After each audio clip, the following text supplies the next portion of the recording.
everyone, it's me Michelle and welcome to my channel! So today's video ay magkakaroon tayo ng panibagong video at ito ay gagawin ko every Saturday. So every Saturday meron akong bagong gagawing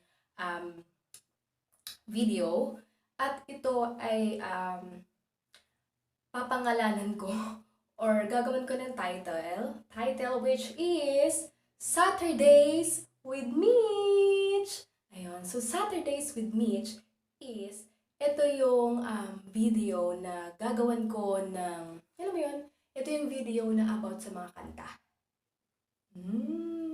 So, alam ko, madami may mga gustong kanta dyan. Ayan. Ako din, I'm super duper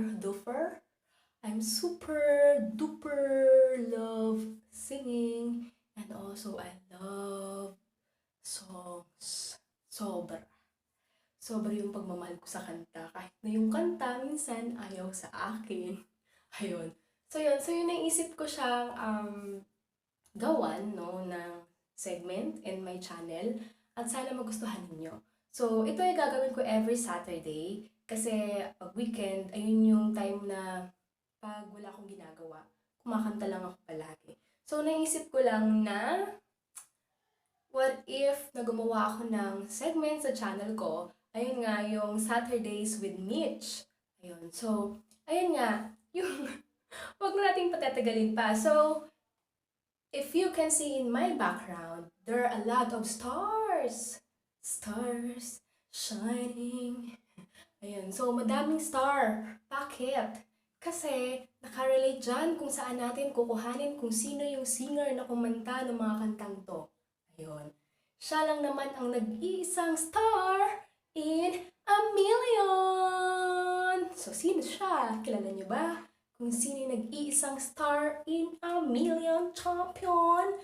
Ang nag-iisang king of teleserye, theme song, and OPM. Ayun. So, yun. Nag-iisa lang siya. At siya ay walang iba kundi si... So, here he comes. Erik Santos. Erik Santos. Ayun. So, this is him, the one and only star in a million. Star in a million. This is the moment. Ayan, the winning piece of Mr. Erik Santos. This is the moment. Ayan, so dito ko kukuhanin lahat. Ayan. So every Saturday meron akong gagawin. Ayun nga. Pipili ako ng kanta. So ilang kanta? 5 kanta every Saturday. So 5 songs every Saturday, and then I'll give it my meaning in my own, and then also hugot. Kasi there are a lot of songs may hugot talaga. So yun ang gagawin natin. So itong song ni Erik Santos, sobrang dami rin tong hugot. Sobra. O, tsaka alam mo yun, pag siya ang kumanta, OMG. You can feel the emotions. Sobra! Alam mo yung kumanta siya, ang dami-dami niyang kinanta sa YouTube channel niya, sa Erik Santos Official. Ay, grabe! Galing. Talagang magaling din siyang storyteller. Yung mga kanta niya. Sobrang gwapo niya, di ba? Ayan, may ano pa ito, may sign pa niya to kasi nung pumunta kami nito sa Thunderbird Resort. Ayan. Oh, ayan. So, huwag na natin patatagalin pa ang ating segment na ito. Umpisahan na natin para hindi na rin man kayo maghintay na matagal. Kasi alam ko. So, yun. Umpisahan na natin. So, ang una, the first song of Erik Santos ay ang Pagbigyang Muli. Pagbigyang Muli.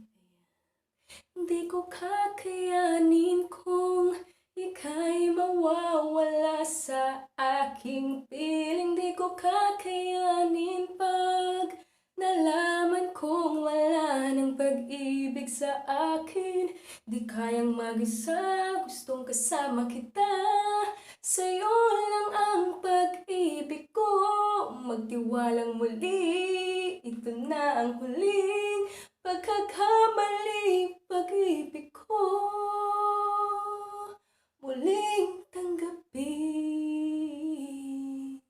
Oh, alam niyo na ang ibig sabihin ng kanta, Pagbigyang Muli. Ito yung tipo na haharanahin mo yung taong love mo. Yung haharanahin mo yung taong mahal mo, tapos manghihingi ka ng second chance. Kasi muli ay yung pagbigyan, pag-ibig natin. Diba? So, sobrang to is very sweet. Very sweet kasi alam mo yun. Tapos pag siya pang kumanda, tapos kakantahan ka, no? Okay. I'll give you another chance. Second, third, fourth, fifth, sixth, eighth, 10th. Many chances. Ayun, sorry. Next! Yung second. Second natin ay yung kung akin ang mundo. Kung akin ang mundo. If I own the universe. The universe, the globe. No. The smart. Anyway, ayun. So, kung akin ang mundo, kung ako ang may-ari ng mundo, ibibigay ang lahat na gusto mo. Araw-araw pasisikatin ng araw, buwan-buwan pabibilugin ko ang buwan para sa'yo, para sa'yo.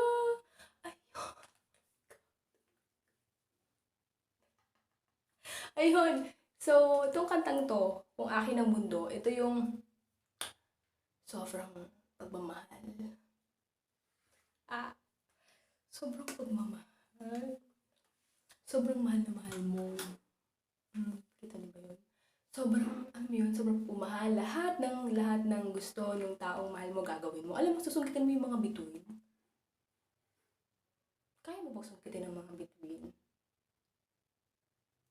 Kaya. Kakayanin. Kumbaga siya hindi naman literal na bituin. Ganun. Kumbaga kung ano yung nagpapasaya dun sa taong mahal mo, gagawin mo. Pag alam mo na hindi magiging masaya yung taong mahal mo, wag mong gagawin. Ganun lang yun. Diba? So, kung sa'yo ang mundo, gagawin mo lahat para sa kanya. Kumbaga, ganun. Para mapakita mo yung love mo sa kanya. The third one is, kulang ako kung wala ka. I'm not whole if you're not there. What? What English is that?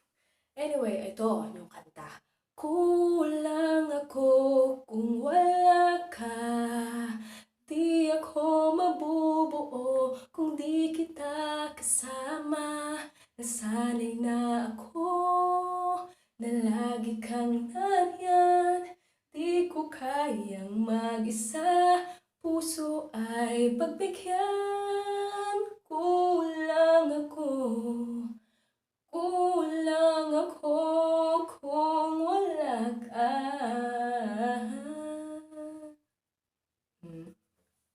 Ayun, so yung kantang to medyo slightly malungkot.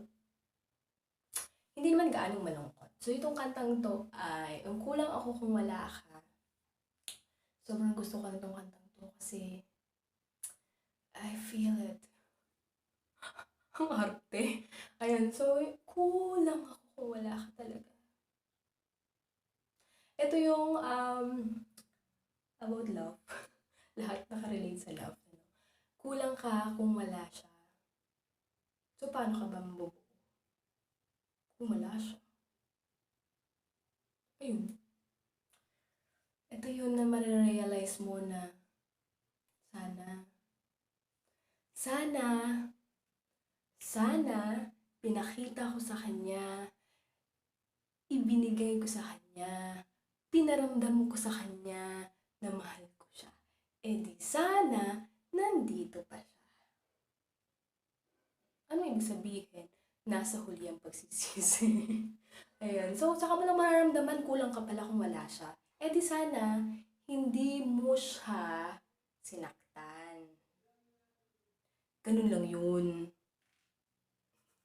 Galit. Hindi lang yun. So, let's go to our fourth song. So, yung apat nating kanta, which is second to the last, ay yung I'll never go far away from you. Even the sky will tell you that I need you so. For this is all I know. I'll never go far away from you. I'll never go para sa akin, ito yung kanta na pag mahal mo yung isang tao, hindi mo dapat iniiwan. Ganun. Ganun. So, dapat pag mahal mo yung isang tao, alam mo yung para siyang pangako, I'll never go far away from you. Hindi ka lalayo. You will never go far away from him or from her kasi gusto mo magkasama kayo together. Ganun. Alam mo, meron talaga niyan. Meron talaga niyan. Meron naman talagang mga tao na gusto nila. Alam mo yun yung parang long distance. Ganun. Mas nag-aano sila doon. Kumbaga, mas nagiging stronger sila doon. Pero meron din naman na, alam mo yun, mas gusto nilang magkasama sila. Na magkasama sila, malapit sila sa isa't isa. Alam mo yung ganun. So, itong kantang to is para sa akin maganda rin kasi I will never go far away from you. Ganun. So, ganun. Kahit na minsan talaga, inaadya ng pagkakataon na magkakalayo kayo. Pero hanggat kaya at hanggat maaari, magsasama kayo together. Para whatever problems comes your way, magkasama kayo together to solve that problems or trials or whatever it is. Kasi mas magandang may kasama. So we're down to our last song of Erik Santos. Ito, ang huli. Ang huli. Ito yung panglima ko. Ito yung Paano ba ang magmahal? Bakit parang napipili ko dito yung parang medyo sad? Hindi naman. Kasi sobrang ano lang talaga, full of emotions ang mga kanta ni Mr. Erik Santos. And I love it so much. Ayan. So yung paano ba ang magmahal? Tanong yun eh. It's a question mark. Paano bang magmahal? Palagi pang nasasaktan. Umiiyak na lang palagi. Gusto ko nang lumisan. Minsan, pag nagmamahal ka talaga, mararamdaman mo rin yung mararamdaman mo rin yung self-pity. Yung pakiramdam mo, ikaw lang din yung lumalaban. Mararamdaman mo talaga sa sarili mo yun. Mararamdaman ko na ba yun? Parang ako lang. Ayun, siguro, tanong, paano bang magmahal? Lagi ba talaga nasasaktan pag nagmamahal? Well, para sa akin, kasama yun.